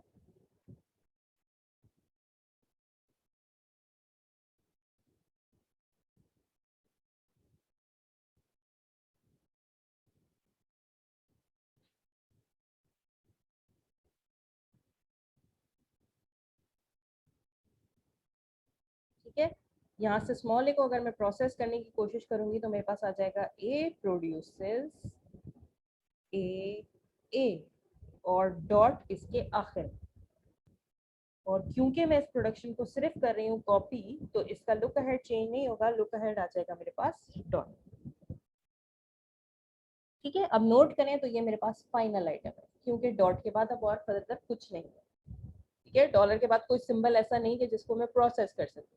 अगर प्रोसेस करने के लिए मेरे पास प्रोडक्शन में कुछ बचा होता तो मैं उसको प्रोसेस कर देती, लेकिन यहाँ पर कुछ बचा नहीं है, सिर्फ लुक अहेड सिंबल बचा है, तो लुक अहेड को आगे प्रोसेस नहीं किया जाता, लुक अहेड को सिर्फ अगली प्रोडक्शन में कॉपी किया जाता है। अगली कोई प्रोडक्शन मेरे पास नहीं है, तो हम यहाँ पर इसको फाइनल आइटम कंसिडर करेंगे। और ये मेरे पास क्या आ गया एक्चुअली, ये मेरे पास आ गया I7।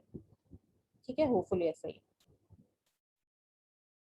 अब यहाँ से मैं इसको फर्दर क्या प्रोसेस कर सकती हूँ, मैम ये स्मॉल ए से तो नहीं होगा ना? ओ सही कह रहे हैं बेटा, मैम कैपिटल ए आएगा, पहले कैपिटल ए आएगा। ठीक है, ये स्मॉल ए से प्रोसेस करेंगे, खैर वो भी हमने सही कर दिया। अगर हम इसको स्मॉल ए को कंसिडर कर लें तो ये बाकी हमारे पास ये स्टेज आएगी तो सही, लेकिन यहाँ से फर्स्ट हम स्मॉल ए को प्रोसेस नहीं करेंगे, इससे पहले भी हमारे पास प्रोसेस करने के लिए कुछ है, और वो है कैपिटल ए। हसीबुल्ला, आप पे एतबार करके मैंने भी गलती कर दी। मैं इस वाली प्रोडक्शन की बात कर रहा था I6 में से। अच्छा, आप I6 की बात कर रहे थे, चलो। तो I6 की तो मैं भी बात कर रही हूँ, मैं किसकी बात कर रही हूँ, I6 में से अगर ए को अगर, हाँ स्मॉल ए प्रोसेस हो सकता है, मगर स्मॉल ए से पहले प्रोसेस क्या होना था, कैपिटल ए। यस बस ठीक, हाँ मैंने ठीक थोड़ा है सा ना? गलत बताया। हाँ, कैपिटल ए अगर प्रोसेस करेंगे तो हम इसको क्या कहेंगे, जाहिर है कि ये बन जाएगा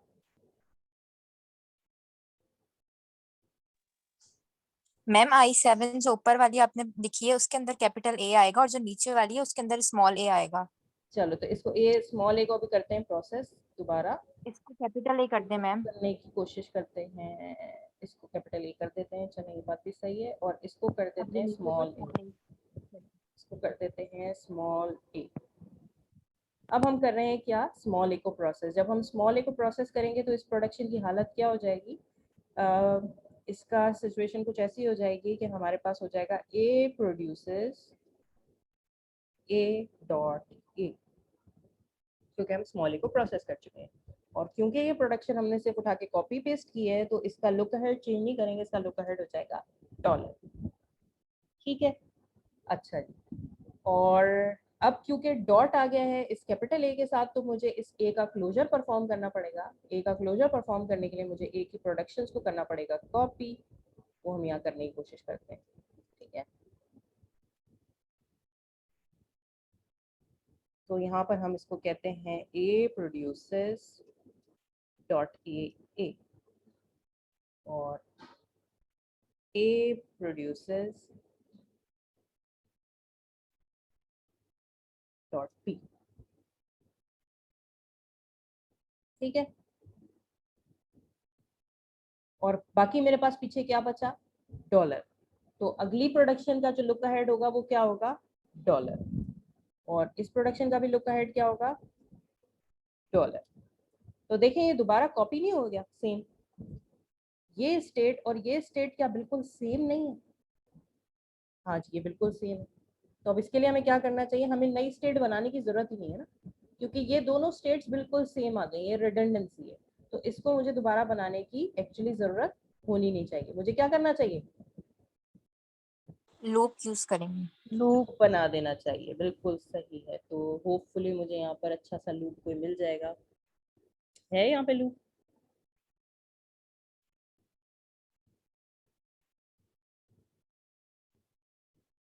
चलें बस आप इसको लूप मान के चलिएगा, ये लूप ही बनाया मैंने, पता नहीं क्या बन गया।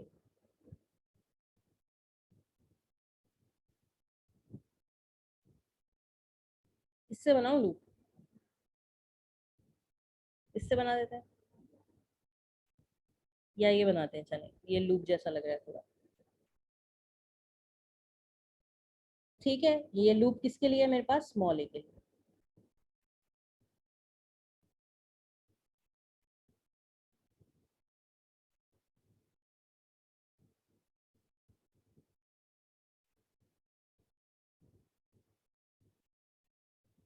ठीक है, तो जितनी दफा हमें स्मॉल ए मिलता रहेगा हम इसी स्टेज पर रहेंगे। और हम यहाँ से फर्दर क्या प्रोसेस कर सकते हैं, हम यहाँ से प्रोसेस कर सकते हैं बी को। ठीक है, तो बी को प्रोसेस करते हैं, एक सिंबल हम एक एरो और लेते हैं यहाँ से, ये हमने एरो लिया और ये आ गया मेरे पास बी। ठीक है, इस बी को मैं करती हूँ कॉपी और इस बी को हम मूव करके ले आते हैं यहाँ पर, और मेरे पास बी को प्रोसेस करने के बाद बचेगा क्या,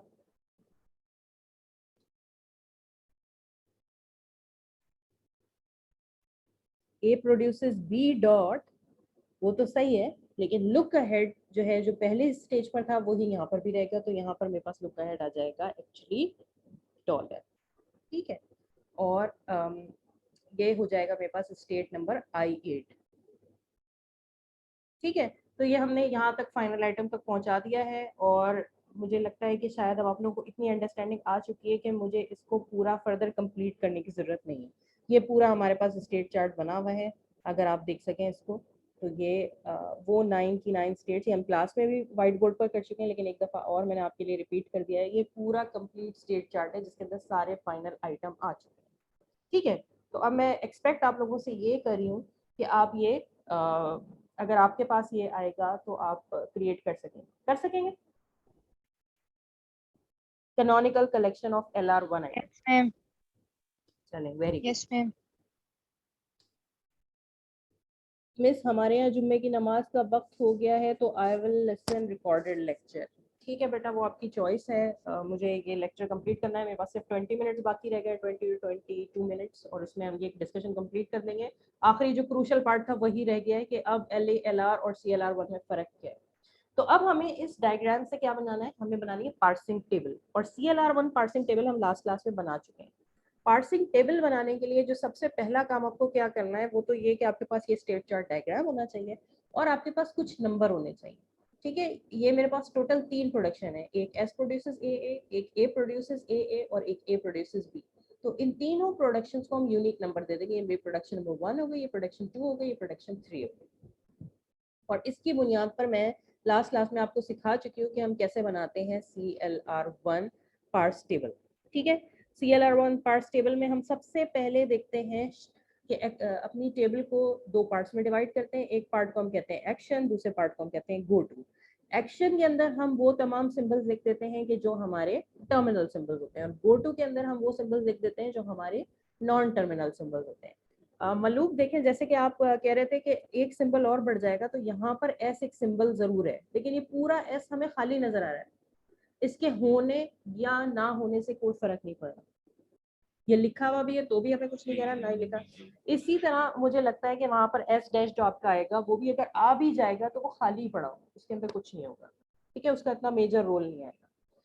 अब हमें करना क्या है कि रूल आपको जनरल याद होगा कि सबसे पहले हम लिखते हैं शिफ्ट मूव्स, जो कि लिखने बहुत आसान होते हैं। ठीक है, शिफ्ट मूव्स हम किस बुनियाद पर लिखते हैं अगर आपको याद हो, हम I0 से देखते हैं कि I0 से हम कहाँ कहाँ मूव हो सकते हैं। I0 से हम स्मॉल a पे देखें, I3 पर मूव हो रहे हैं।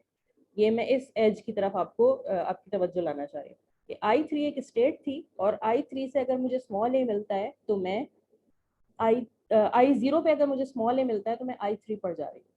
तो इसको टेबल के अंदर कैसे लिखूंगी, टेबल के अंदर मेरे पास, अगर मैं इस टेबल को पूरा खाली कर दूं थोड़ी देर के लिए, ठीक है, तो क्योंकि I0 से 3 पर मैं जा रही हूँ, a पर जा रही हूँ 3 पर, तो I0 के 3 पर मैं क्या लिख दूंगी, ये I है, I of 0, I of 0 के a पर मैं क्या लिख दूंगी 3। लेकिन सिर्फ 3 नहीं, क्योंकि मैं एक नॉन फाइनल स्टेट पर जा रही हूँ, जब भी एक नॉन फाइनल स्टेट पर आऊंगी तो मैं इसको शिफ्ट मूव कहूंगी, ये मैं कहूंगी शिफ्ट 3। ये शिफ्ट मुझे याद रहे इसके लिए मैं लिखूंगी S3। ये हम बना रहे हैं CLR1 के, ठीक है। अच्छा, यहाँ से अगर मुझे स्मॉल b मिलता है I of 0 पर, तो मैं कौन सी स्टेट पर जा रही हूँ, S4 में शिफ्ट हो रही हूँ किसकी तरफ, 4 की तरफ। ठीक है, स्मॉल b के केस में तो मैं क्या लिखूंगी, शिफ्ट टू 4 S4। ठीक है, इसी तरह 1, अगर यहाँ से मुझे कैपिटल S मिल जाता है, तो कैपिटल S के केस में ये जो 1 है, ये हमेशा, मैंने आपको बताया था, ये हमारी फेवरेट वाली सिचुएशन है हमेशा हर ग्रामर के अंदर 1 के 0 पे, क्योंकि यहाँ पर हमारा पूरा इनपुट, ये फाइनल आइटम सबसे डिफरेंट है बाकी तमाम फाइनल आइटम में, क्योंकि यहाँ पर हमारा पूरा इनपुट पार्स हो चुका है। तो इसको हम हमेशा से कहेंगे एक्सेप्ट स्टेट। आप अपनी पार्सिंग यहाँ से ही शुरू कर लें और सबसे पहला मूव ये लिख लें, तो आप कभी भूलेंगे नहीं कि आपका ये $1 जो है वो हमेशा होगी एक्सेप्ट स्टेट, क्योंकि ये एक ऐसी स्टेट है कि जहां पर हमारा टोटल इनपुट पार्स हो चुका है और अब हमें कुछ भी फर्दर पार्स करने की जरूरत नहीं है। तो ये हमारी एक्सेप्ट स्टेट है। अगर मेरे पास यहाँ कैपिटल A हो, तो कैपिटल A के केस में देखें कि क्या है, अगर मैं I0 पर मुझे कैपिटल A मिलता है तो मैं किधर जा रही हूँ, स्टेट नंबर 2 पर। तो ये मुझे S2 नहीं लिखना है, बल्कि मुझे सिर्फ 2 लिखना है। यहाँ पर 2 लिखूंगी तो मैं S2 लिखूंगी, लेकिन यहाँ पर 2 लिखूंगी तो खाली 2 लिखूंगी। यहाँ पर 3 लिखूंगी तो S3 लिखूंगी, यहाँ पर 3 लिखूंगी तो खाली 3 लिखूंगी। फर्क ये दिखाने के लिए कि ये शिफ्ट मूव है और ये शिफ्ट नहीं है, ये गो टू है, ये हम इसी की रो पर मूव करेंगे। ठीक है, तो ये सारे शिफ्ट सिंबल्स आप लिख सकते हैं। अगर मैं वापस उसी स्टेज पर चली जाऊं तो ये हमारे पास सारे शिफ्ट मूव्स आ गए। ये शिफ्ट मूव्स आप भर लेंगे और इस तरह भी सारे गो टू मूव्स भी आप लिख लेंगे। आखिरी मसला रह गया कि रिड्यूस मूव किस तरह लिखते हैं। तो रिड्यूस मूव की एक दो एग्जांपल ले लेते हैं। सबसे पहले हम देखते हैं R4 के ऊपर जाते हैं। ठीक है, स्टेट नंबर 4, ये एक फाइनल आइटम, ये एक फाइनल आइटम है, तो मुझे यहाँ पर शिफ्ट मूव नहीं लिखना, मुझे यहाँ पर रिड्यूस मूव लिखना। ठीक है, अब रिड्यूस किस पर लिखूं, रिड्यूस मूव जाएगा A और B पे, सिर्फ लुक अहेड सिंबल। हालांकि यहाँ पर मेरे पास 3 सेल मौजूद है, यहाँ पर मेरे पास A भी है, B भी है और डॉलर भी है, लेकिन मैं डॉलर को करूंगी डिस्कार्ड और सिर्फ लुक अहेड जो सिंबल है A और B, इनको इस्तेमाल करूंगी और इन पर रिड्यूस करूंगी। और रिड्यूस किस पर करूं, ये देखूंगी कि मेरी प्रोडक्शन नंबर कौन सी है। ये मेरी प्रोडक्शन नंबर, अगर मैं इसको कॉपी करूं, एक मिनट, प्रोडक्शन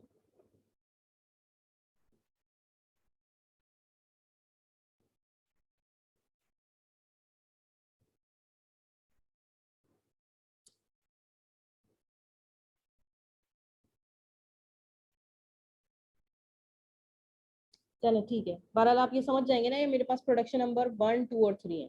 तो क्योंकि ये जो रिड्यूस हो रहा है कौन से नंबर पर हो रहा है, प्रोडक्शन नंबर 3 पर रिड्यूस हो रहा है, तो इसके लिए मुझे लिखना पड़ेगा R3।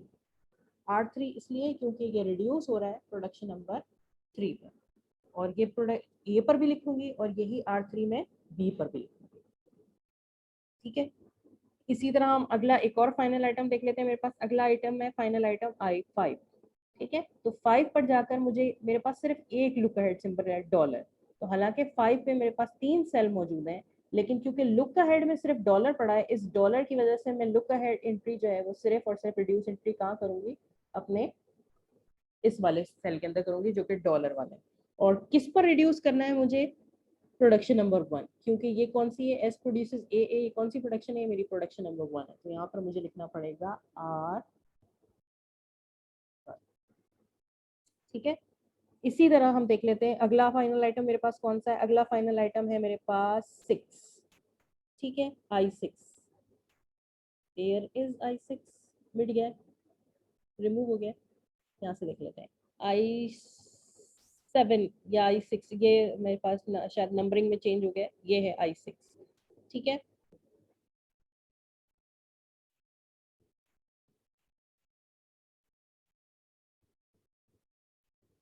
ठीक है, नहीं I6 हमने सही लिखा था। हमारे पास अगला फाइनल आइटम कौन सा है, हमारे पास अगला फाइनल आइटम है 7, I7। ठीक है, I7 ये एक फाइनल आइटम है, इसकी एंट्री सिर्फ डॉलर पर है। ठीक है, और ये प्रोडक्शन नंबर 3 है, इसलिए प्रोडक्शन नंबर 3 का है इसको। फिर अगला फाइनल आइटम कौन सा है मेरे पास, 2।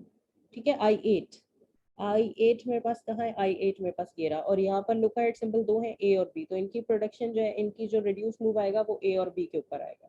और ये प्रोडक्शन नंबर कौन सी है, प्रोडक्शन नंबर 2 है, तो इसलिए R2।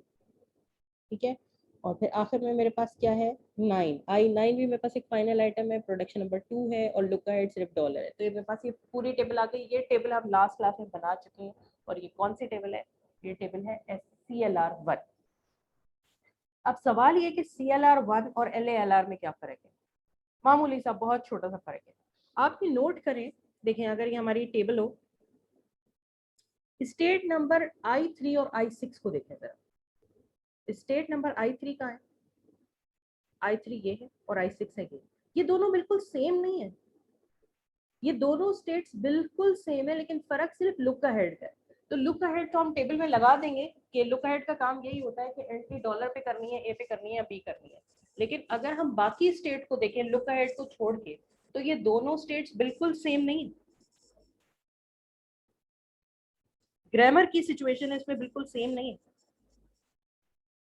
तो क्यों ना हम इन दोनों स्टेट को एक अरसलान अहमद कुछ कह रहे हैं,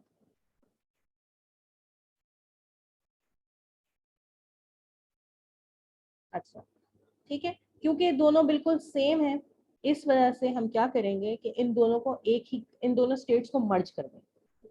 ठीक है, कोई और मुझे बताएगा, अगर मैं 3 और 6 को मर्ज कर सकती हूँ, तो इसी स्टेट चार्ट डायग्राम में मैं और कौन सी स्टेट्स को मर्ज कर सकती हूँ। ये दोनों सेम है, इन दोनों सेम कंसिडर करके मैं इन दोनों को अगर मर्ज करूं, तो क्या मेरे पास कोई और ऐसी स्टेट है कि जिसको मैं मर्ज कर सकती हूँ। स्टेट तो सेम है मैम, दोनों में सिर्फ उसका फर्क है। एक तो ये हो गई, बिल्कुल सही है ना, 3 और 6। एक I9 और I8, I9 और I8 एग्जैक्टली, ये दोनों बिल्कुल सेम है, सिर्फ लुक अहेड का फर्क है। दूसरी ये मेरे पास आ गई मर्जिंग। और कोई है जो बिल्कुल सेम है, एक और भी मिलेगी, I4 and I7। I4 and I7 ये दोनों भी बिल्कुल सेम है। ठीक है, तो अब ये बात हमें याद रखनी है, स्टेट चार्ट डायग्राम की आपको शायद दोबारा जरूरत तो नहीं पड़ेगी, ये LR1 आइटम सेट की। तो हम आ जाते हैं इधर। ठीक है, हम कहते हैं कि भाई I3 और I6 तो बिल्कुल सेम स्टेट है, बजाय इसके कि मैं इनको दो अलग अलग स्टेट कंसिडर करूं, मैं एक नई स्टेट बना देती हूँ, उसको मैं कह देती हूँ I36। I3 भी यही है और I6 भी यही है। इसी तरह I47 भी मैं एक नई स्टेट बना देती हूँ, 4 भी यही है, 7 भी यही है, और यहाँ पर I89 करके ये 3 न्यू स्टेट्स आ गई मेरे पास। 6 स्टेट्स को रिमूव किया मैंने और मेरे पास सिर्फ 3 स्टेट्स आ गई। ठीक है, तो इसका टेबल पर असर क्या पड़ेगा? ये देखिए मेरे पास टेबल इतनी बड़ी टेबल थी, ये CLR1 की, ठीक है, CLR1 की टेबल मेरे पास कुछ इस तरह से होती है। यहाँ पर मेरे पास 1 है, फिर 2 है, फिर 3 है, फिर 4 है। CLR के अंदर मेरे पास टेबल के अंदर कितनी एंट्रीज है? 0 से लेके 9 तक 10 मेरे पास रोज है। लेकिन अगर मैं इसमें 3 को कह दूँ 36, तो ऐसा हो सकता है? 3 को मैंने 36 कह दिया, ठीक है, 4 7 3 6 4 7, ये बिल्कुल मैंने नामों को चेंज कर दिया ना। समझ में आ रहा है क्या किया है हमने? क्या किया, क्योंकि 3 और 6 एक ही चीज है, तो मैंने 3 और 6 को कह दिया 36।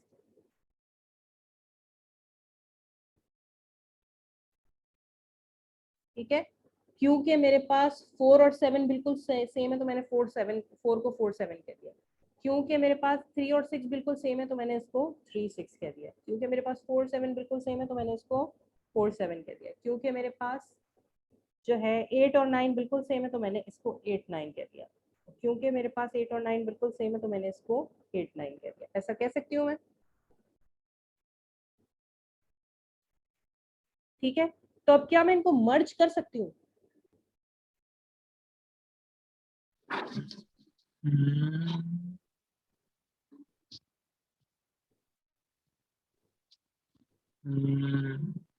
ये देखिए, हाँ मैम बिल्कुल सेम है तो कर सकते हैं। ठीक है, अब मर्ज करते हुए मेरे पास प्रॉब्लम क्या आएगी?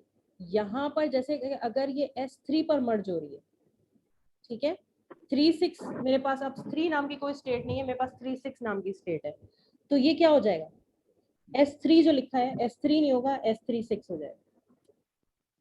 अच्छा, ठीक है, ये पता नहीं कैसे बोलूं। ठीक है, ये S3 नहीं होगा बल्कि S3 6 हो जाएगा। S4 4 नहीं है बल्कि S4 7 हो जाएगा, ऐसे।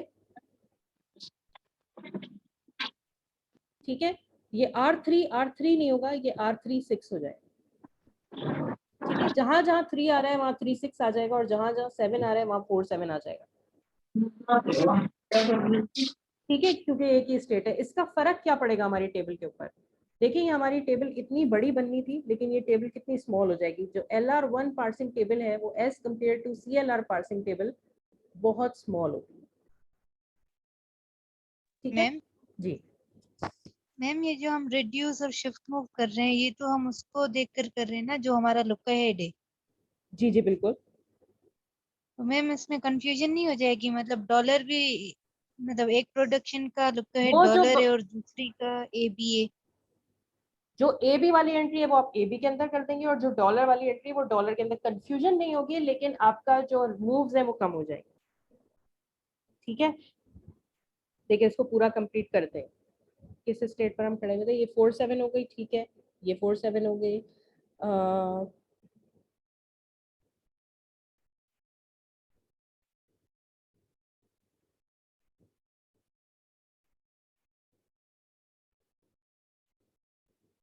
ठीक है, ये जो रिड्यूस मूव है इसमें जो 1 2 3 लिखा है, ये बात याद रखने की है। जो रिड्यूस मूव में 1 2 3 लिखा है, ये 1 2 3 इन प्रोडक्शन नंबर्स का है, तो इन पे कोई चेंज नहीं आएगा।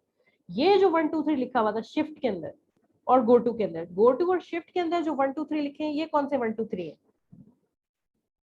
ये है स्टेट नंबर्स के 1 2 3, ये वो वाले 1 2 3 है। शिफ्ट के अंदर और गो टू के अंदर हमने 1 2 3 का जो रेफरेंस रखा है वो इससे रखा है, और जबकि जो हमारा रिड्यूस के अंदर 1 2 3 है, वो रिड्यूस के अंदर 1 2 3 कौन से हैं? वो ये प्रोडक्शन वाले 1 2 3।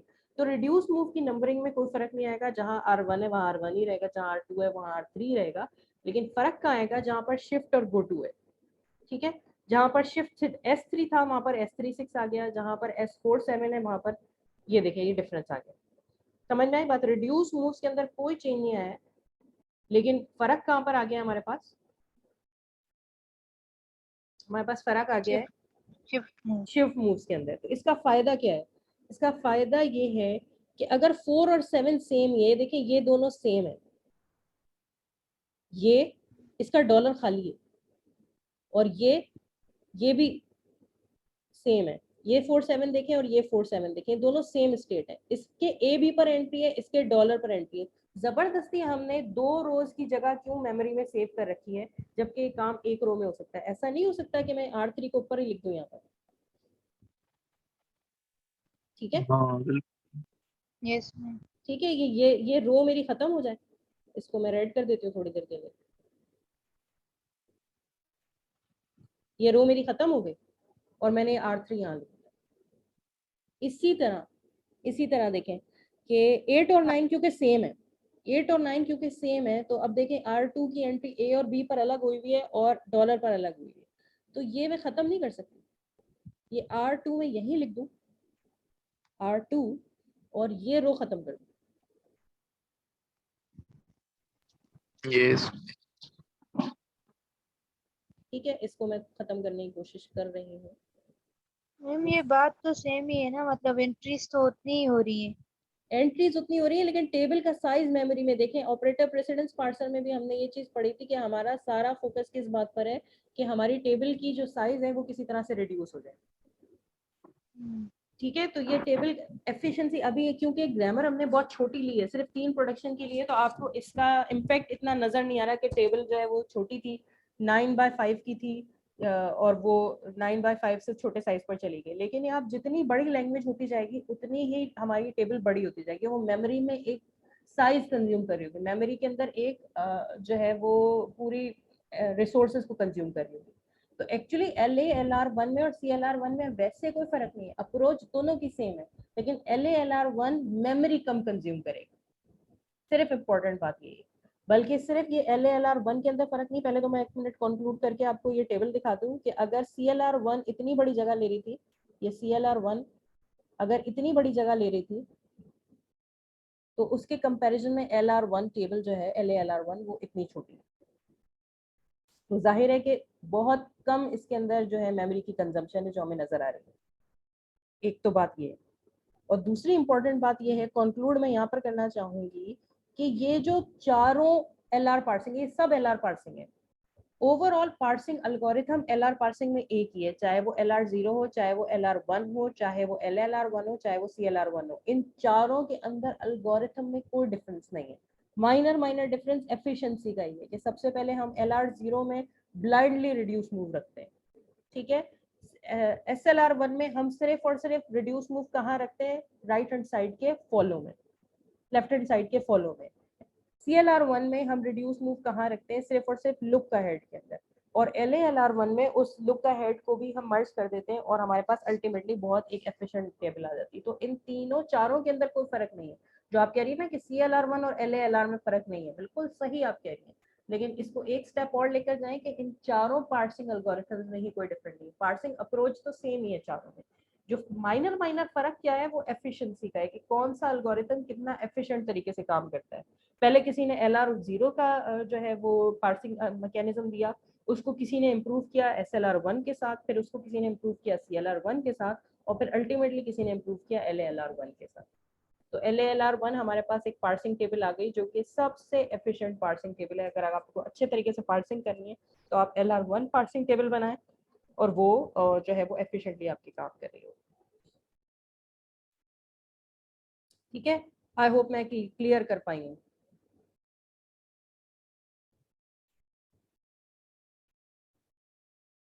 Yes ma'am. ठीक है, तो यहाँ पर हम कंक्लूड कर रहे हैं अपना आज का लेक्चर, और यहाँ पर हमारा 4th चैप्टर भी कंप्लीट हो चुका है कंपाइलर कंस्ट्रक्शन का। तो अब हम जब भी नेक्स्ट क्लास में मिलेंगे तो हम नए चैप्टर के साथ स्टार्ट ले रहे होंगे। ठीक है, कंपाइलर कंस्ट्रक्शन, ठीक है, हमारा 4th चैप्टर अब कंप्लीट हो चुका है। ये मैं LMS पर भी सब कंटेंट्स तकरीबन अपडेट करती जा रही हूँ, आज का लेक्चर भी अपडेट कर देती हूँ, और फिर हम जब भी नेक्स्ट क्लास में मिलेंगे तो हम इंशाल्लाह 5th चैप्टर को दिख रहे होंगे। और नेक्स्ट क्लास में हम आपकी प्रोजेक्ट और प्रेजेंटेशन की डिस्कशन भी रखेंगे कि क्या आप लोगों ने डिसाइड किया है, कौन लोग ग्रामर प्रपोज करना चाह रहे हैं और कौन लोग जो है वो प्रोजेक्ट पर प्रेजेंट करना चाह रहे हैं। तो नेक्स्ट क्लास की हमारी डिस्कशन यहाँ तक होगी। अभी तक किसी को कोई कंफ्यूजन है, कोई क्वेश्चन है तो पूछ सकते हैं। कंफ्यूजन ठीक है, चले, थैंक यू सो मच।